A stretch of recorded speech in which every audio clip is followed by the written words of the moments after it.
I've never made a video like this before. I feel a little weird doing it, but I think that it is important to understand some things, particularly how we communicate, how we change people's minds, how people change our minds and make us question our beliefs. I think that like true confidence in one's worldview must come from a place of knowing that you can challenge and question your own beliefs. But I want to play for you a minute-long clip, and don't watch it if you're not going to watch the rest of the video, because it's really deceptive in some really interesting ways.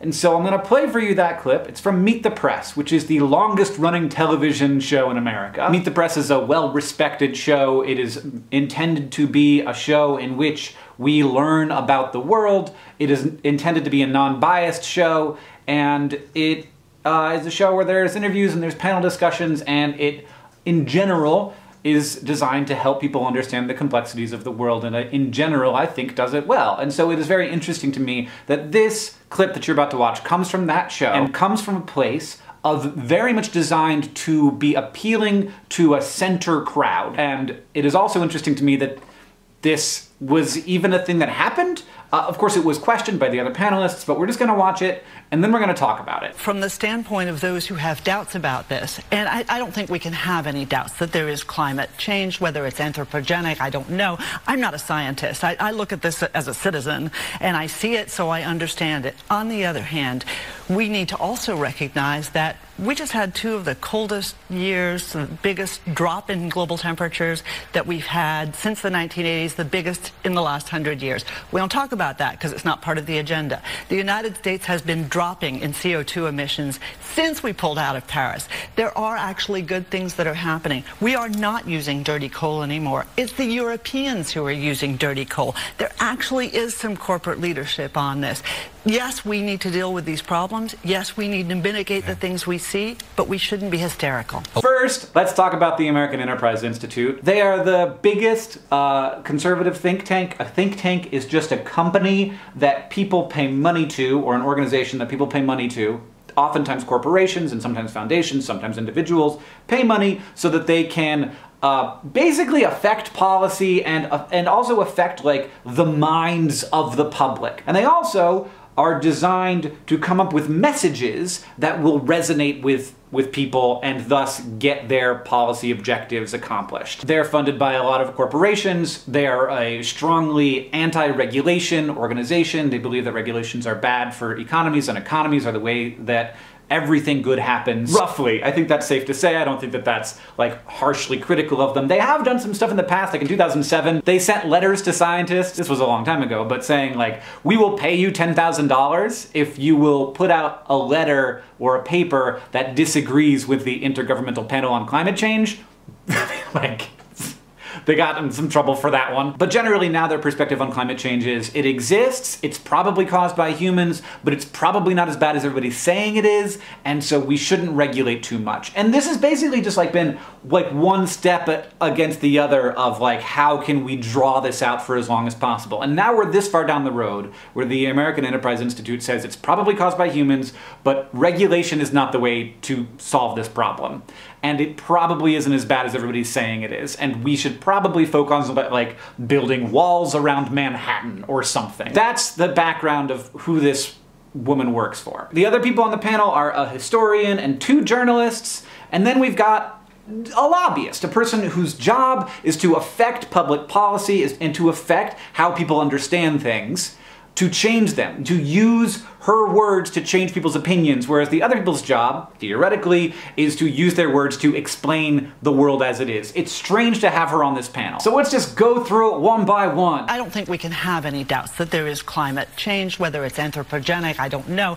I'm not a scientist. I look at this as a citizen. So I've seen a lot of people share this clip and say like, look at this woman who's dumb and not a scientist. And I'm like, stop. One, why are you sharing the perspective of the person who is trying to prevent us from dealing with the biggest challenge humanity has ever faced? We knew she wasn't a scientist, but the fact that she said she's not a scientist, that divides people. So one group of people, like ultra me type people, are gonna be like, well, why are you even talking to this panel? Go away. Especially it can be like a gotcha, and it could be a Twitter thing, and like you can get a bunch of likes on your tweet. But None of the other people on the panel are scientists either. They're all news people or a historian.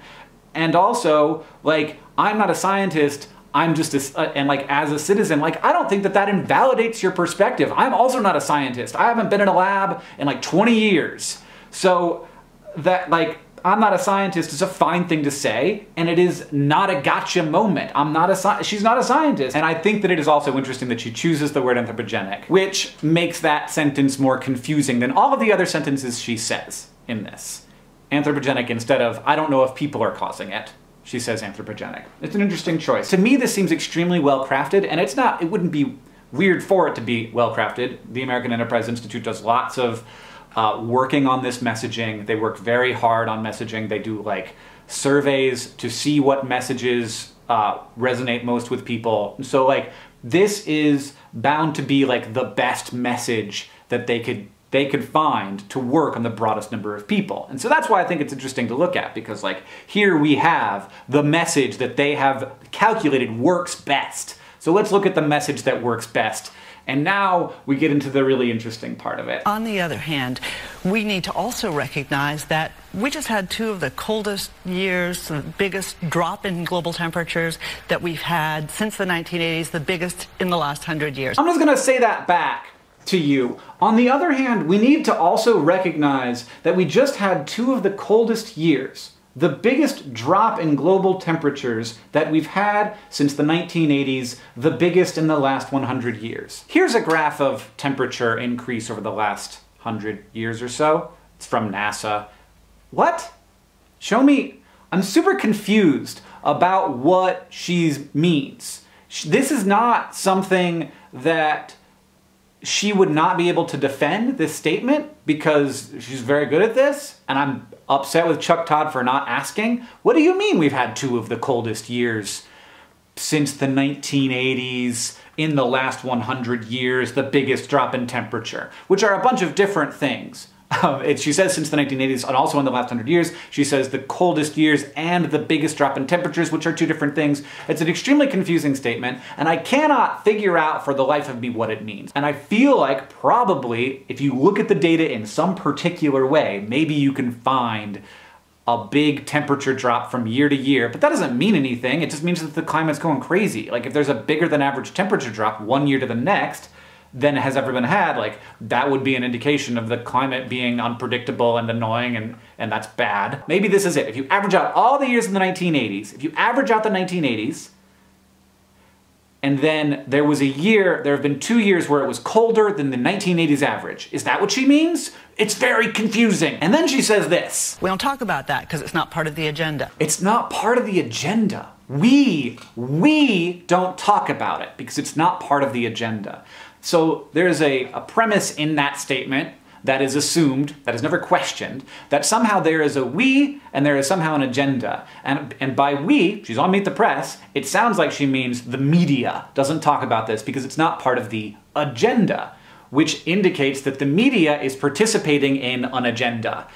Terrible. Like, so clever, amazing premise in that little sentence buried in the middle of this thing. I mean, honestly, like, I almost feel impressed that we don't talk about it because it's not part of the agenda. Not because it's not part of the narrative. No, not part of the agenda, not part of the agreed upon work that the media is doing to push the idea of climate change. We don't talk about it. So this is something that was carefully crafted. They had found a statistic that makes it seem like climate change is less of a big deal. I don't even know what it is. I can't figure out what it is, and I know a lot about this, but there's probably a statistic that they found that they can back up, and it's complicated enough that no one's ever gonna look at it because it's like, oh, so you averaged out all the 1980s, and then we had some years that were below the 1980s average? Or something, I don't know. But we don't talk about that weird statistic that she found because it's not part, it doesn't like fit into the agenda. Oof. Next sentence. The United States has been dropping in CO2 emissions since we pulled out of Paris. That's another fascinating premise that's hidden in there. We've dropped CO2 emissions since we left Paris. We were decreasing in CO2 emissions before we left Paris. And that is a very slow decrease. And that started in 2008 when the economy collapsed, but has continued due to efficiency, energy efficiency, due to, largely, it is due to natural gas taking over from coal-fired power plants. And it's also due to some renewables, but mostly it's due to natural gas taking over. And when she says it, it sounds like it happened because we left the Paris Accords, but it is a trend that has continued, and honestly, it's a trend that has continued in every country.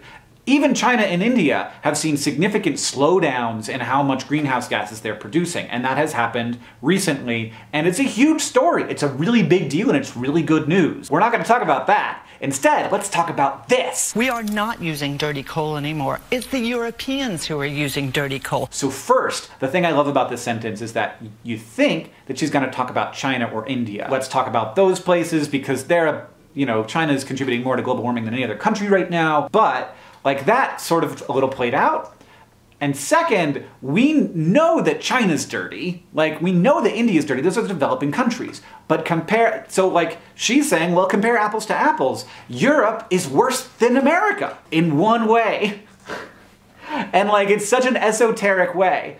So Europe is burning less fossil fuels than America per capita by far. But we burn more low sulfur coal. There are a lot of different ways in which you can look at this information. You can look at how much people drive, you can look at how much electricity they use per capita, you can look at a ton of different things, you can look at decreases, but if you look at that one thing that she found, then she can say this sentence, which sounds to your ears in the middle of this sentence, just all you hear is Europe is actually worse than America. So what are we complaining about in America? Why are we so bad when over there in their socialist Europe, they're still worse than us? Oh man, it's neat. Except it's terrible. And then finally we end with ultimately the new talking point that we're all gonna have to get used to. Yes, we need to deal with these problems. Yes, we need to mitigate the things we see, but we shouldn't be hysterical. We need to deal with these problems, unclear what exactly they are. We need to mitigate the things that we see. The using of this phrasing, we shouldn't be hysterical about it, indicates that the current perspective of, people who care about this, people who are worried about it, is just doomsday prophecies. And yeah, we can handle this. The market can handle this. As this becomes a more obvious problem, we'll figure out ways to deal with it. And that, ultimately might be the thing that we end up doing. And personally, I don't think that it's gonna extinct us.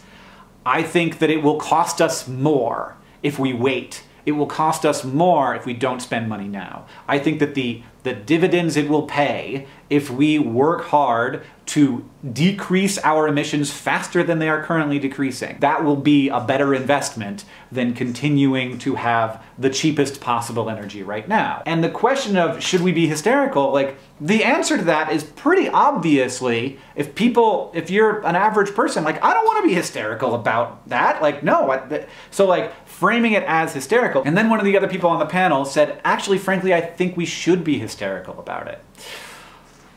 You just took her word for what this is. Not reasonable concern. Hysterical. You took her word, and you said that we should be that. And I don't think we should be hysterical. I think that we should be gravely concerned. I think that we should be, frankly, indebted to the rest of the world for the benefits that we have gotten from the emissions that we in America, per capita, more than almost anywhere else in the world, have pumped out into the atmosphere. And I think that that is a serious problem that we should take seriously. And I think that it is also something that we should lead on. And saying that that is hysterical is incorrect. We should be gravely worried, but we certainly shouldn't be hysterical because that word means upset illegitimately. That woman is amazing. That was the perfectly crafted response to appeal to the center on climate change, and we need to be ready for it.